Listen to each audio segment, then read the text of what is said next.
Hey everybody, just going to wait for a few more people to come on and then we will start.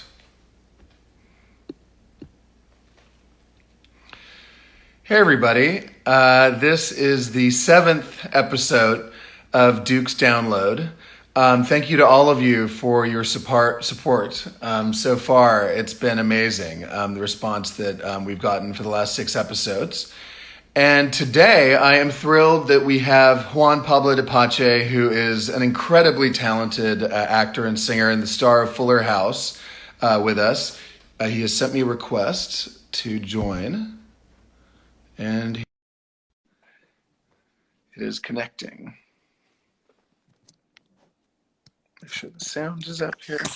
Hello, my friend. How How are are you? you? How's it going? Really good. Thank you so much for agreeing to do this. Oh, my pleasure. My pleasure. Are you in Oh, LA right now?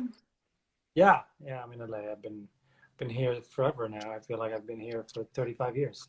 I mean, it's insane. But so I mean, you live full time in LA usually, right? But you've just been quarantined. I imagine you travel a lot for work. You, Yeah. I mean, I my base is LA for the last 6 years. And but yeah, I visit my folks a lot in Madrid, so I go to Spain a lot. hmm And I always do like a little detour through New York. So I would say like Madrid, New York, LA is like my trifecta. No, I mean, I can imagine what it must be like for you because my mother, being a musician as well, travels all the time for work. So to go from that kind of lifestyle to now being basically shut at home is like it's a completely different way of life. You know. Yeah, yeah. It's I okay though. mean, I'm not liking it. I feel you bad for like saying it? it. I don't like it. Yeah. No, it's funny actually because my mom said, she was upset about not being able to go out and all that, but then now that it's kind of beginning to ease where they are, the lockdown, they live in Thailand, they're slowly starting to let people go out again, and she's like, oh, now I wish I had, I could go back to like not having to do anything all day, you know. They live in Thailand. I didn't know that. Your mom is in Yeah, yeah, Thailand. which is insane. Yeah, because I spent most of my life living in Europe and living in France and England up until I Same. was 18. And then I moved back here to Los Angeles when I was 18, and they were like, okay, where do we go next? And they had a friend who lived in Bangkok, so they went there to visit, and they just decided they loved it and picked up and moved, which is crazy. No, But I think they're a little like you. They're adventurers. They like to go new places and try new things, and people of the world. Citizens of the world. we're all people of the world. We just don't know it. Right. Right. No, exactly. Um, but no. So, and speaking of that, I wanted to ask you, start with, when you started, because you've had this insane, remarkable trajectory and career, and it's taken you all over the place. And of course, I had to reference the fact that I first discovered you, like many young gay guys, watching the "Call on Me" video, which was a video for a song that Eric Pritz did. For those of you who aren't aware, about 15 years ago. And it's funny because for a lot of people, it was also memorable because of the women in the video and the fact that it was a very, provocative, shall we say, video. It's softcore porn, basically. Yeah, it is. Yeah, it is. I mean, but it was funny No, because it's not. It's not. no, it's not. It's just women wearing tight clothes and you wearing short shorts, and I think it's kind of an iconic video, I would say, now. And but it's funny because for a lot of young straight men, they remember like the The girls in the girls. video, but me and a lot of people, we remember you. And so if I think for a lot of us, it was like a moment where we're like, okay, you Okay, know, maybe I should rethink this thing. exactly. You're like, I don't care about the girls. I'm looking at him. So it was kind of a different thing. But I wanted to ask you, as part of your bringing that in also, but even before that, how did your career get started? Well, I mean, I'll say one thing about the "Call on Me" video. That was something that I never expected, because when I was friends with the choreographer of the video, and Eric Pritz didn't want to appear in the video because he's very shy and he doesn't travel and he lives, I think, in Norway or Sweden. And they wanted the video to be this kind of DJ hit. In the year 2000s, there were lots of them. There were lots of videos with no artist, just like pretty girls and whatever in them. And so my friend is like, well, we're doing this thing. Would you like to be in it? You'd be kind of like a Travolta type figure, because it was a remake of the movie Perfect, right, where Travolta and Jamie Lee Curtis do this side by side, like aerobics thing. It's very sexual. And so I'm like, yeah, sure, I'll do it. Anyway, the company never paid me because they folded. I never got paid. And yet, once it was released, it became the most successful video of 2004. Yep. It was #1, I think, for like 9 weeks or something like that. It was because it was so kind of cheeky, tongue-in-cheek. I remember I read an article. Oh, sorry. No, I didn't mean to interrupt. I just wanted to say, I don't know if you read that Tony Blair at the time said that he saw the video and he fell off his his treadmill. That's right. Treadmill. So it was bizarre, because I mean, that wasn't even my trajectory to be in music videos, but it just so happened that it was this massive thing, and it brought a lot of joy to a lot of people. So I'm glad. I'm glad. Oh, it was an amazing video. I mean, it's iconic, like I said. And I know that I obviously did research, and I'd seen some of the other live performances that you did performing the song. Well, right? Because that thing, even though it wasn't my trajectory, like that happened exactly at the crossroads when I decided, okay, if I want to be a serious actor, I have to stop dancing, because whoever told me that is like, oh, you can't be one thing and the other thing, because I started as a dancer before I moved into acting. And that came at a point where I was literally saying no to all the dance gigs. Like, no, I want people to take me seriously. And this one thing was a favor for a friend. And all of a sudden, I find myself recognized in the street for this dance video. And it was actually awesome to do it, because even though we never got paid, that gig made us literally go around the world and around Europe to perform the song in like Germany and Poland and France and Spain. And so that was like my bread and butter for a whole year and a half, doing the silly aerobics moves. So I have to say that video fed me for a long time. Mm-hmm. No, absolutely. That's why you saw all the weird live shows. Yeah, no, I mean, and I know in Europe, like Germany and places like that, I mean, they still do it, but especially like 15 years ago, they have all these shows, they have these wild, like, really amazing, like live performances with dancers and everything. That's a very European thing, And it's a very Euro type of song and video. So. Exactly. Eurovision, that vibe. It's a very Eurovision, very, very much, yeah. And so before that, though, so you started as a dancer. That was how your artistic career began. Is that right? And and you were born in Argentina, but you moved to Spain when you were young.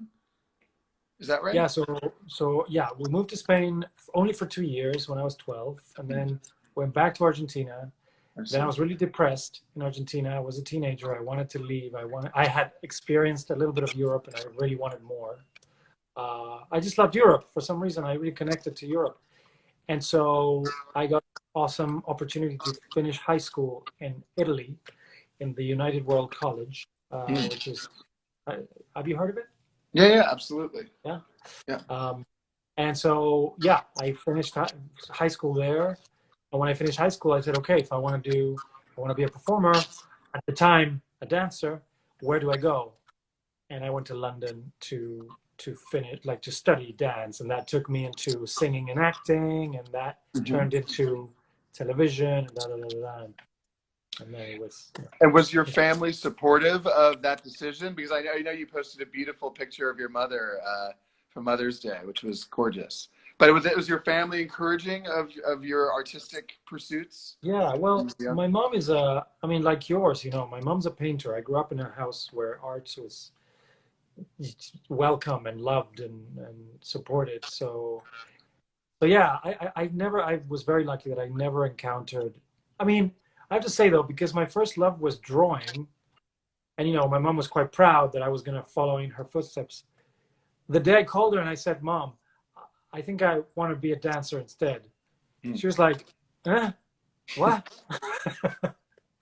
Okay, sure, but always supporting. You know, yeah, it's But very, very. sometimes yeah, I mean, it's like I mean, it's like my parents. I mean, sometimes when I tell them I want to do something, they're like, at first they'll be like, but then they'll be like, hey, if that's what you want to do, then go If for it. that's you do you, boo boo. Yeah. In fact, my dad, one thing I actually always really meant a lot to me was that he used to tell me when I was a kid, like, he said, I don't care what you do. I don't care if you're famous. He said, as long as you're doing what you love to do, and you're the best at it, and you put your heart into it, then that's all that matters. And I think that's the best parenting you could possibly wish for. I mean, really, we are in this planet to kind of be the full expressions of whoever the hell we want to be. Like that's, I think the you know, that's what we leave that's when we leave here when we die. Like whatever we are, and so for a parent to support whatever the kid wants to be, I think that's so profound and so important. That's why it feels so heartbreaking when you hear these stories of children who feel, you know, either shunned from their families or not accepted by the families or not supported, because that's where it all starts. You know, the world starts at home. And so, yeah, we're both very lucky for having. We are. We really are. And so a few years after Call on Me, you, of course, did Mamma Mia, which, and I'd be curious to hear about how that happened and like when that transition. I mean, obviously, I know you still danced to an extent, but like how did Mamma Mia happen? And was that like when you said, okay, like acting is basically what I want to focus on, you know, from here on out? Yeah, so Mamma Mia happened. So when I did my very last dance job, when I literally hung up my dance shoes, which was Chicago, the musical, I was like, okay, this is it. I'm never going to do another musical dance job again. I'm going to be a serious Shakespeare actor. So that's that. And I struggled for a little bit, you know, because when you transition from one thing to the other, you know, it takes a while, it takes some time. And I didn't work for like a good 2 years or something, or a year and a half.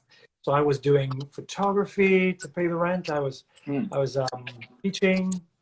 I was editing film. I was doing everything just to sort of to stay afloat. And it just got worse and worse and worse.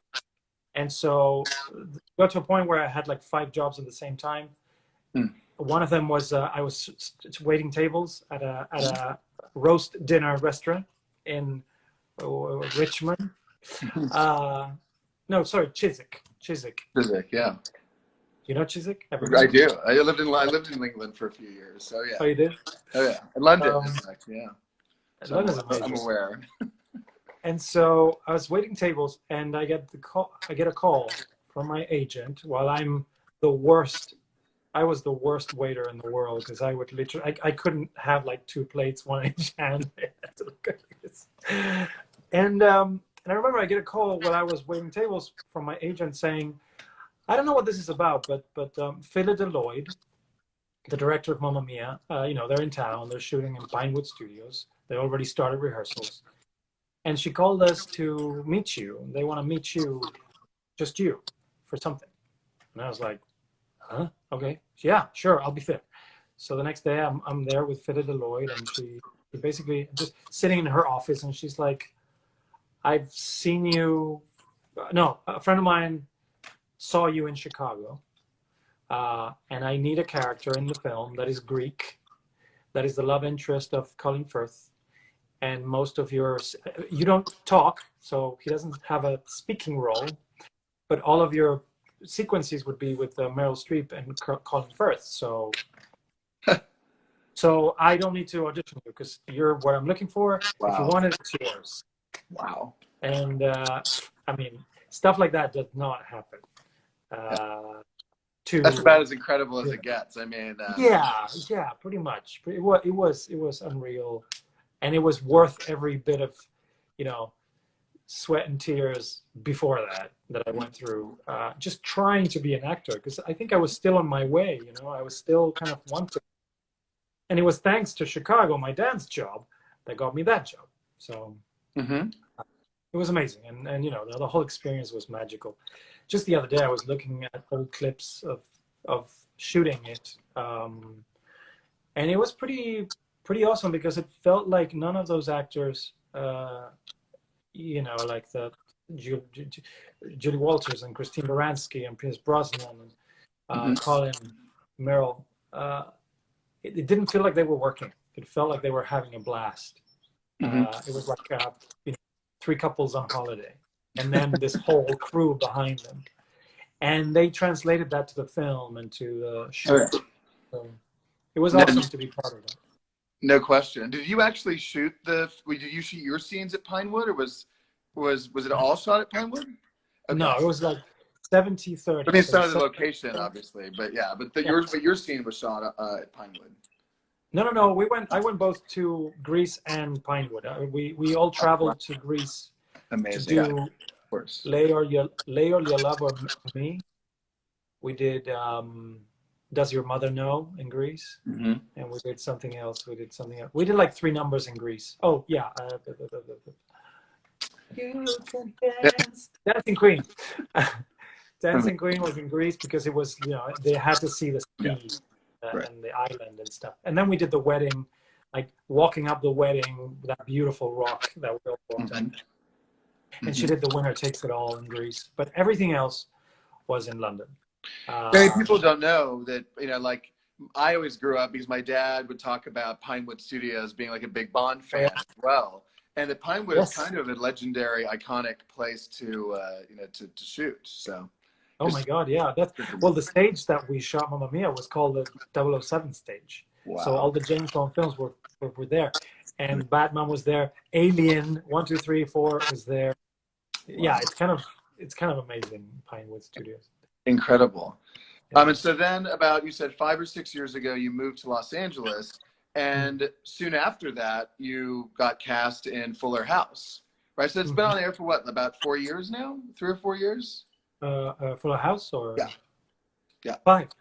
5 years. So soon, did you move here because you already cast in that, or was it only after you moved here? Oh no. I had many like sort of forks in the road in my life, and decisions have always been like painfully important, because usually there's like, okay, you either do this or you do this. What do you want? And if I make the wrong choice, then I suffer for a few years. But if I make the right choice, great things happen. And so after Mamma Mia, I went to Spain. I was living in Spain for 4 years. It was comfortable. It was cool. I was enjoying being there. I was getting, you know, nice parts. But there was something inside. I was like, it's not enough. It just didn't feel enough. It felt like the dream that I always had to be in Hollywood was kind of slipping away. You know, I was already 33, 34, and I felt, what am I doing here? And I think I'm playing small. And so I took a bet. I took a chance. Take a chance. If I may, just to interject really quickly, somebody mentioned in the comments about Dallas. I meant to bring that up because I actually watched the whole season. I loved it. But I meant to mention that because it was such a great show. And you were still living then in Europe when you were Dallas. No, I was just going to get to this. Okay, sorry. I was living in Spain, and I was kind of like, I better go. It's now or never. I better go to the States now. And so I did, you know, we did all the paperwork, the immigration stuff, the O1 visa, etc. I was lucky because I had an agent here, a manager here. So I told her, you know what? I'm coming. I'm just coming. And she's like, cool. Let me see what I can do. So I landed here. I had no idea of anything. Like, I knew nobody. I only had like my sister's in-laws that lived here, Armenian family, the Hagobians, who I adore. Because they literally opened the doors to me. They let me live in their house for a year, rent-free, like the most amazing people. And so I arrived in the States, and I get my driver's license on the second day that I'm here. Wow. And then my my social security number on the following day. And the following day, which is like a Thursday, if I arrived on a Monday, on a Thursday I get like a casting call for this reboot of Dallas. And it was a self-tape, so I was like, okay, cool. First one. So I send the tape, and on Sunday they call me and they're like, oh, you got to come now to do a screen test to Warner Brothers now. So I go on a Sunday to Warner Brothers. I meet with the creators, and they're like, yeah, done. You're in. The next day, wow, they fly me to Dallas, and on the flight, I had never seen the show. On the flight, Cynthia Cedre, who's the creator of the show, basically sits next to me and just explains 2 entire seasons in 3 hours. So this is what happened. Blah, blah, blah, blah. Before you turn up, this happened. And so we land. We're supposed to shoot the next day, my first scene. We land, and we go straight to Nordstrom's. And because my character was this billionaire businessman, she's like, okay, let's go shop for your outfits. And so I feel like Julia Roberts in Pretty Woman, trying all these Gucci suits, Versace suits, Dolce & Gabbana suits. They buy like 10 of them for me.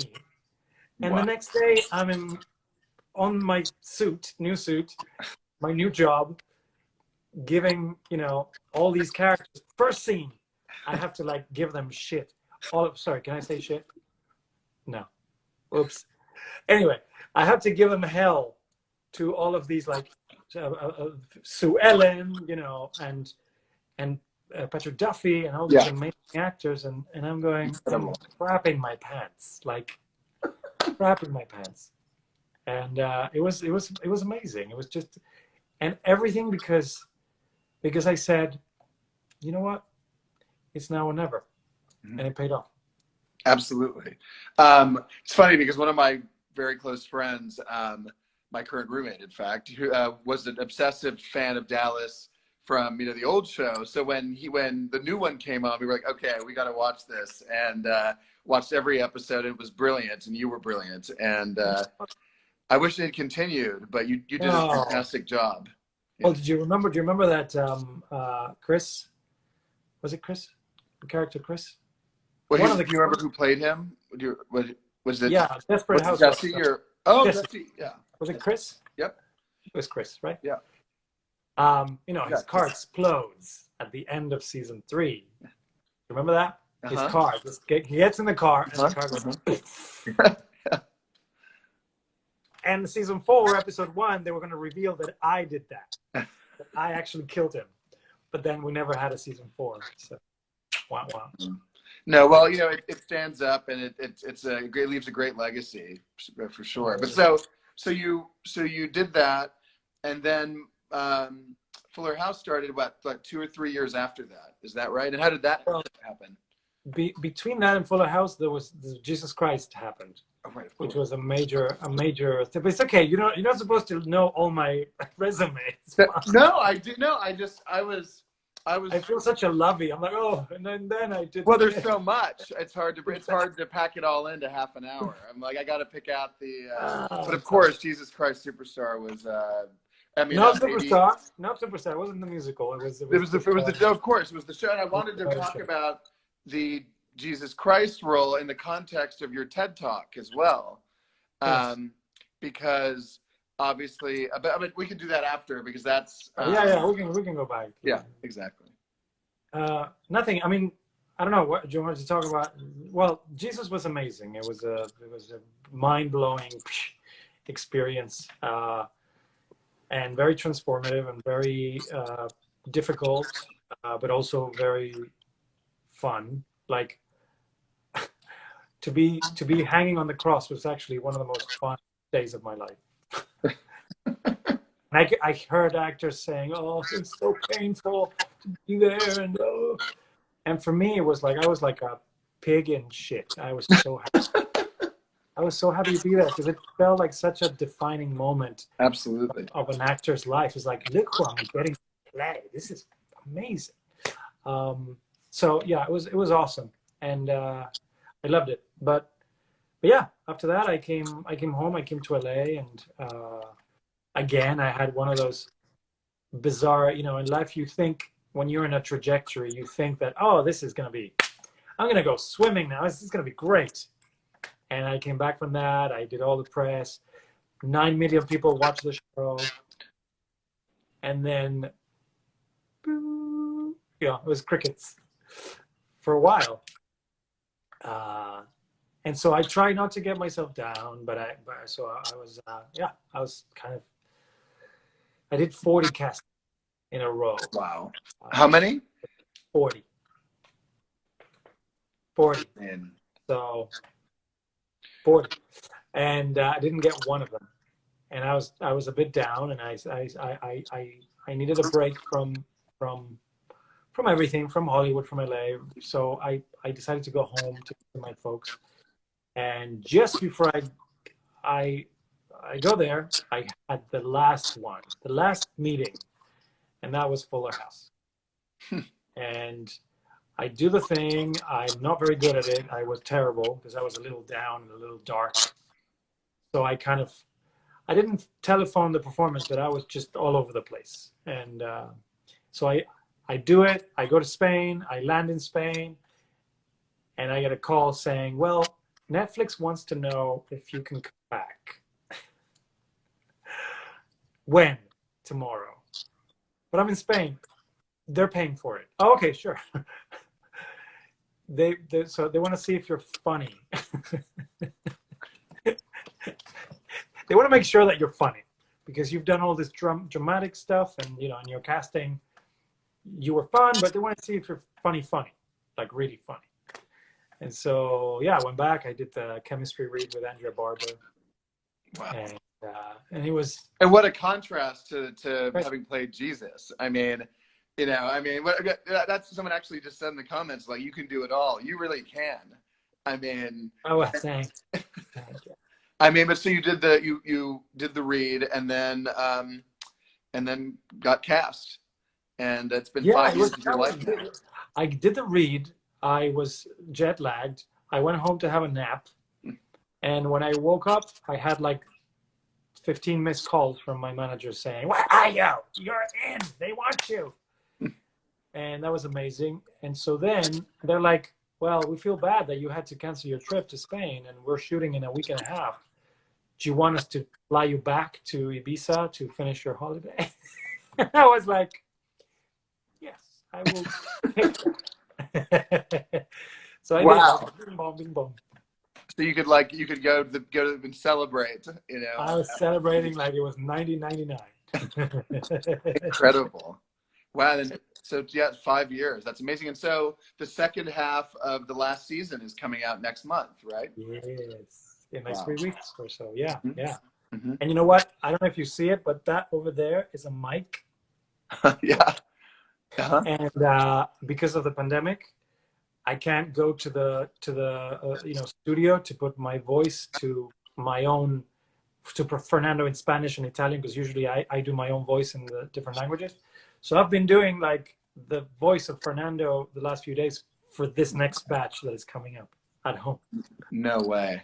Technology. Wow. Now, it's amazing. Yeah, I mean, so you shot, when did you finish shooting the last episode? November. In November. Okay, yeah. Yeah, so it's been a while. Wow. And they're gonna like it. It's a good end to the show. And the last episode is probably my favorite of the season. Oh, fantastic. We all look amazing. Because, well, I don't know if you have you do you yeah, know of course. Yeah, of course. I love it. Well, there might be a wedding. Oh, fantastic. So, oh, anyway, that's all I'm saying. But we all look put a bow on it, and like in this happy ending.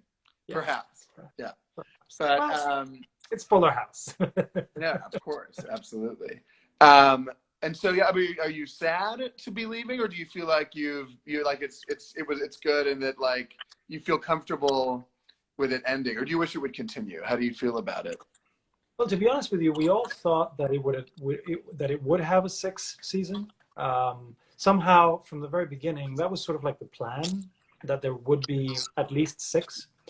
So for all of us, it was a little bittersweet because it felt like, oh, there was more to do here. Um, but you know what?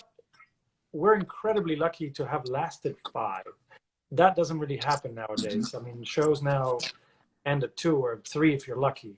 Mm-hmm. So it's an amazing run to have 5 seasons, and I think I got to be as ridiculous as possible, as a as humanly possible, and I feel like I milked that chance a lot to be a clown, which has brought a lot of joy to my life.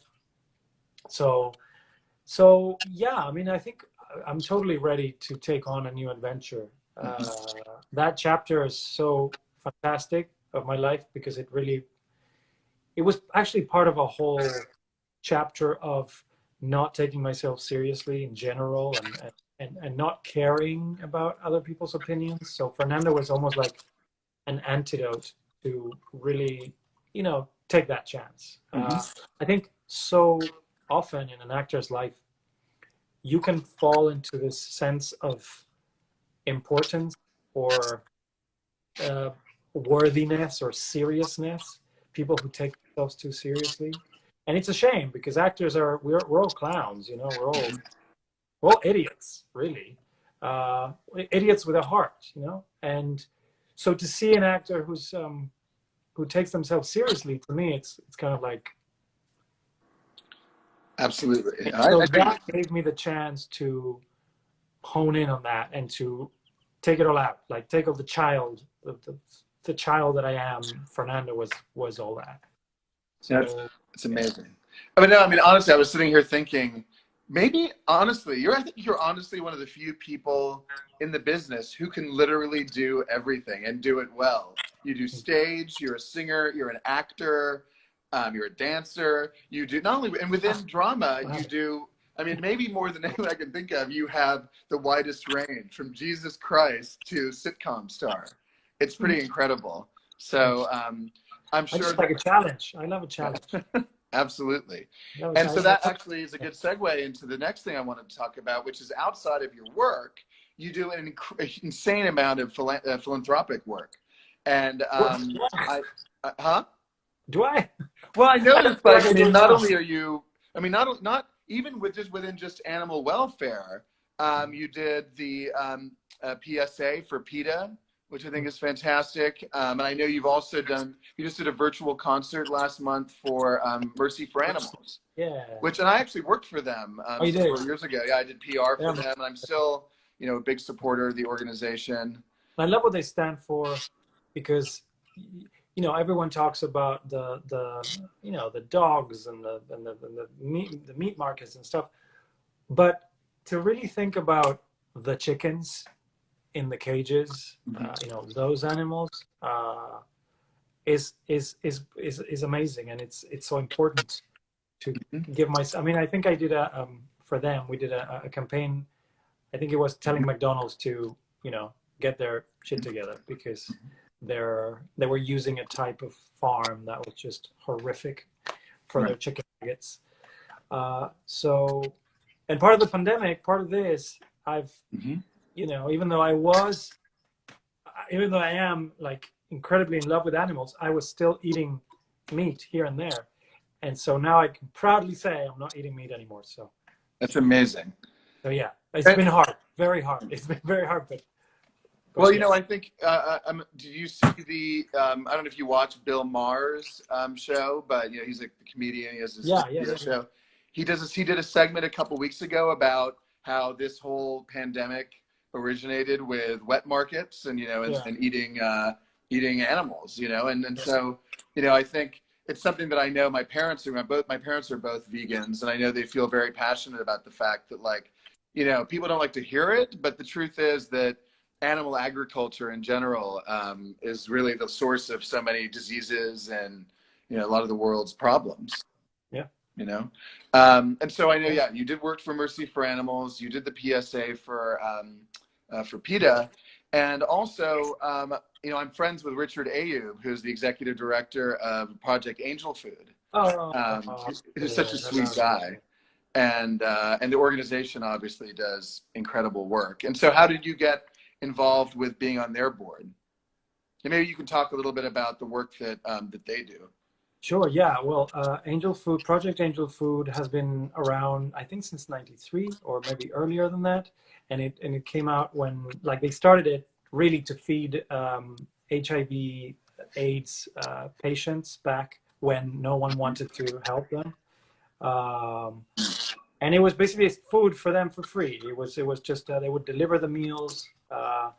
You know, just a few guys in a kitchen just making food for them. With the years, it grew, and now it's not only for HIV/AIDS patients, but also for people with lung disease and heart disease and diabetes, people who are also below the poverty line, who just have difficulty making ends meet. So I think right now they deliver to 1,300 people a week. It's a lot. It's amazing. And so yeah, I got an invitation to sing at an Angel Award ceremony 2 years ago, and Richard, he's so sweet, and you can't really say no to Richard. That's like, Richard has this quality that if he asks you something, you're like, okay. And so he's like, I have a proposition. I think you would be a great new board member of Project Angel Food. And I'm like, whoa, I've never been a board member of anything. I don't know what I don't know what I would do. And he's like, you'd be great. Please say yes. And I was like, okay, I guess I'm in. And so now I'm part of it. I'm still learning the ropes. I'm still, learning how to be a board member. But it's awesome. I'm really proud of it. And No, thank you. Thank you for the work you do, and especially on behalf of like a cause like that, which is, having such a tangible impact in people's lives. Right. It's very immediate. Yeah. Totally, and life-saving, really. Yeah. And so you referenced it earlier, but I wanted to talk a little about the TED Talk that you did last year, where you came out as gay, and I know, which I think maybe more than any like coming out interview or coming out video or anything I've ever seen, that to talk about it in the context of having played Jesus Christ and how that was like a contemplative, reflective experience for you. Maybe you can talk a little about that.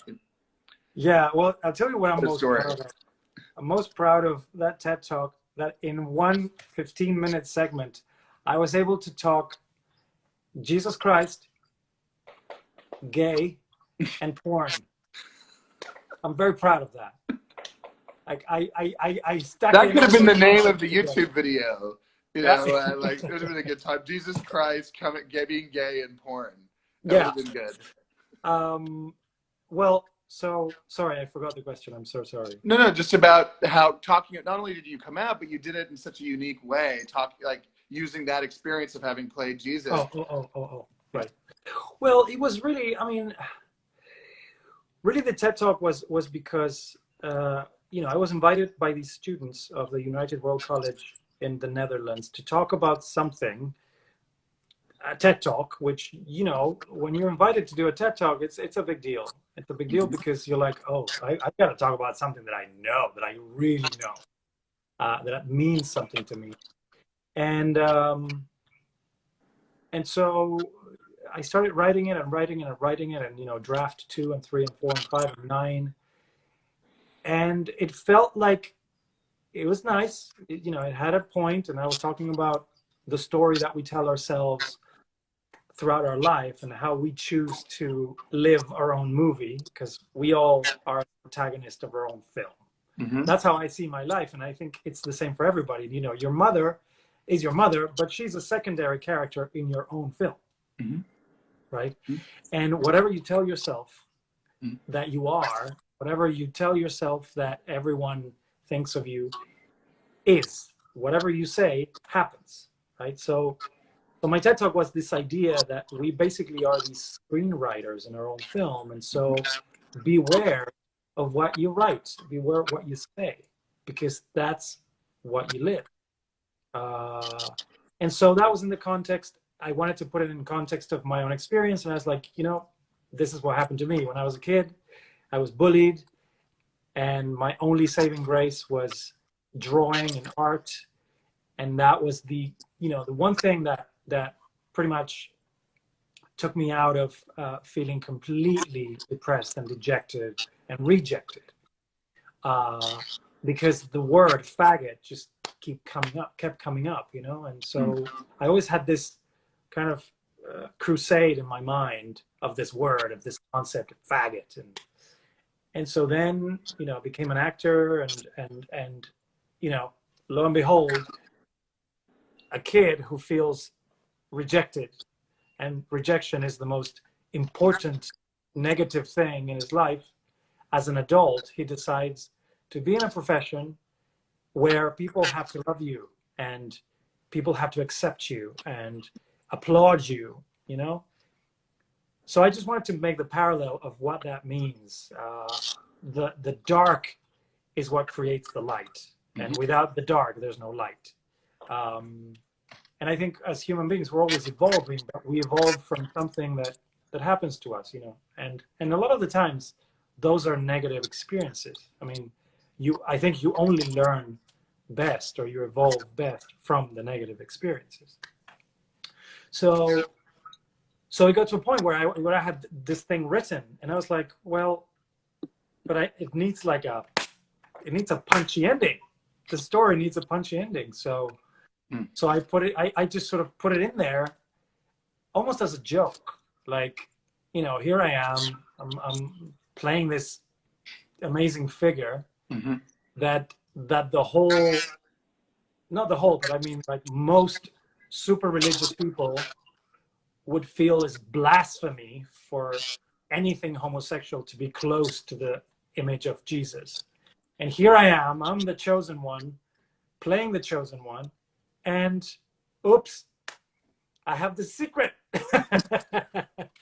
and so I put it in there, and it was just kind of like, it was irony, and I said it with irony. And I think I've heard since, you know, even in the press, people saying, oh, his turmoil and the torment that he felt as a Catholic to be gay and all that.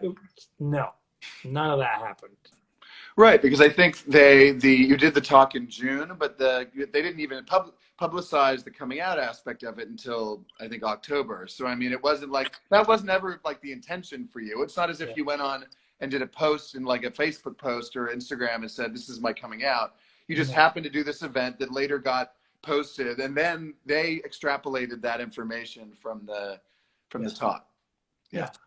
But it was kind of lovely at the time when I finished the talk. I mean, of course, my heart was racing. You know, it's a thing. You know, it's a thing because your demons are still there, and they're like, oh my God. But I remember the most beautiful thing that happened that day was right after that, the students from the United World College, I could see, you know, one kid over there in the corner and another kid over there, and they would they wanted to talk to me. I could feel they wanted to talk to me, but maybe they didn't want to be seen, or they didn't know how. And it was amazing to talk to them and hear their stories. And, you know, there was a kid from Morocco, I think, who was like, yeah, I'm gay, and I you know, my family don't know, and my country would probably put me in jail and all these things, and thank you for saying that. Or there was a trans girl that told me her whole story, and how she still, even though she won a lot of battles, she was still feeling like she had to walk on eggshells. And the fact that they could open up to me was awesome. It was just the best. Wow, absolutely. Well, and I think probably, you know, especially in an international context, you know, the fact that you're that you're a public figure and that you have a following, not just in the States, but around the world. I think, you know, there are people, you know, we forget, because of all the progress that's been made, that there are so many countries, and even within the United States, places where being gay is still, you know, a controversial thing. Yeah. And so having people from all different walks of life, whether they be gay or bisexual or trans or lesbian, to know that those kind of people have been inspired by your story, I'm sure it's you should feel good about it, because you're a great public role model for people. Well, I don't feel like a role model. Thank you for saying that. Yeah, I don't like being taken very seriously. But I do love debunking old Right. stale ideas. Mm-hmm. And that was a chance to say, this is my point of view. Because I don't feel like the word advocate to me, it doesn't feel very true to who I am. Only because, everyone is in their own journey. And yes, if you're inspired by someone's story, that's amazing. But I don't think it's, my job is to tell stories. Mm-hmm.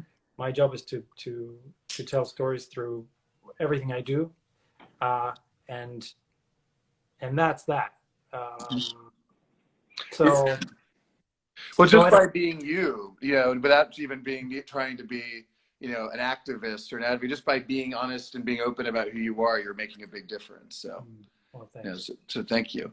And before I let you go, because you've been very gracious with your time, but I wanted to ask you about your minutia Instagram videos that you've been doing. So maybe you can talk a little about that and other projects you might be working on.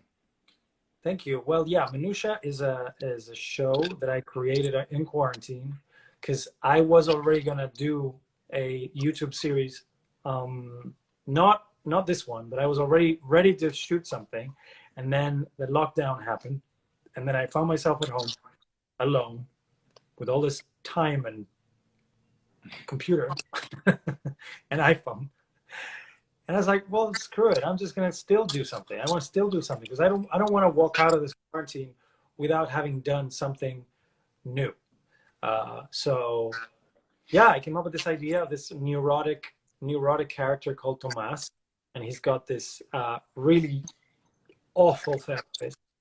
And I shoot it on Zoom with Jack Plotnick as my therapist, but also bring in other characters like Andrew Barber, so much. I love Jack so much. I'm friends with him. I'm friendly with him, yeah. And he's such a brilliant actor too. Oh my God, he's incredible, and he will do anything you ask him and more, and he'll give you so many options and choices that then you're like, I don't know what to choose. So good. Yeah, so I shoot it on Zoom. I edit it all here and put the music and everything. I always use classical music because that's like my jam. Ballet, specifically ballet music. And it's stupid. It's stupid as hell. Andrea Barber, who plays Kimmy Gibbler, plays my agent in the show. So now we're on episode 4.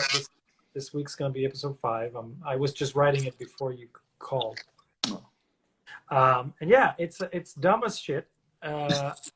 It's great. Every Thursday on YouTube Live. So we actually do like a YouTube Live premiere at 2 p.m. LA, 5 p.m. New York.